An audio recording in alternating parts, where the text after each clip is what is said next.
Non basta più saper soltanto recitare. Oggi per diventare attori servono creatività, competenze digitali e capacità di costruire il proprio futuro professionale. È da qui che nasce Diventare attori, dal modello del Veneto all'Europa, il volume presentato al Teatro Goldoni di Venezia che racconta una sfida culturale e professionale sempre più attuale. Formare artisti capaci non soltanto di stare in scena, ma di costruire il proprio percorso nel mondo dello spettacolo contemporaneo. Al centro del dibattito il modello Teseo, teatro scuola occupazione, promosso dalla Regione Veneto e dal Teatro Stabile del Veneto, che in 7 anni ha coinvolto oltre 3.000 giovani, con un tasso di occupazione superiore al 70% tra gli ex allievi. Un'esperienza che oggi guarda all'Europa e che il prossimo 10 giugno sarà al centro di un confronto internazionale a Bruxelles con alcune delle più importanti accademie teatrali europee. Per Carlo Mangolini, direttore dell'Accademia Teatrale Carlo Goldoni, il mestiere dell'attore è profondamente cambiato.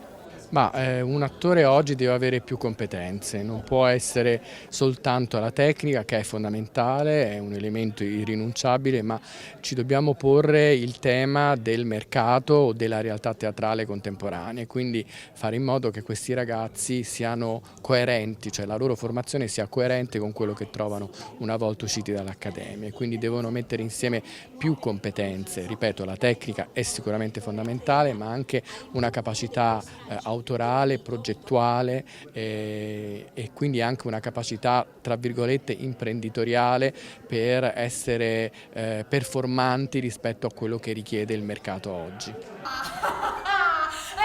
Un'esperienza vissuta in prima persona dagli studenti dell'Accademia Teatrale Carlo Goldoni, come racconta Beatrice Bernini.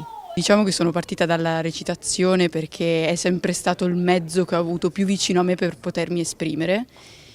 Però nel tempo quello che ho sempre cercato di esplorare sono stati anche gli altri mezzi che posso avere, quindi ad esempio scrivere anche, oppure la danza, insomma qualunque tipo di attività artistica che può essere artigianale.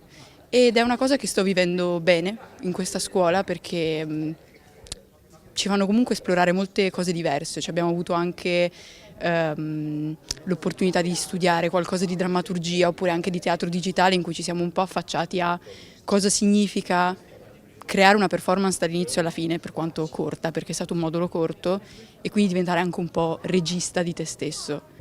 Per la Regione Veneto, Teseo rappresenta un investimento strategico sulla cultura e sul lavoro, come sottolinea l'assessora alla cultura Valeria Mantovan. La Regione del Veneto è stata la prima in Italia a volere questo modello di formazione completo per l'attore, che in qualche modo sia in grado che sia capace di trasformare le vocazioni in vere e proprie competenze, e quindi non solo trasformare quella che può essere la passione per il teatro in una vera e propria occupazione stabile con competenze qualificate. Già molti ragazzi che hanno partecipato a questo percorso oggi sono attori stabili in grandi compagnie di assoluta pregio e professionalità, e quindi il nostro compito è supportare questi talenti nel affermarsi poi anche nel mondo del lavoro. Nel corso della presentazione è arrivato anche il contributo video del direttore artistico del Teatro Stabile del Veneto, Filippo Dini, impegnato a Siracusa. Un intervento intenso il suo, dedicato al valore della formazione e alla figura del maestro nel teatro contemporaneo. Se fossi un uomo mi sfiderebbe alla spada! Il teatro del futuro dunque non può più limitarsi a formare interpreti, ma deve accompagnare artisti capaci di creare il proprio spazio professionale in una scena sempre più internazionale e aperta ai nuovi linguaggi.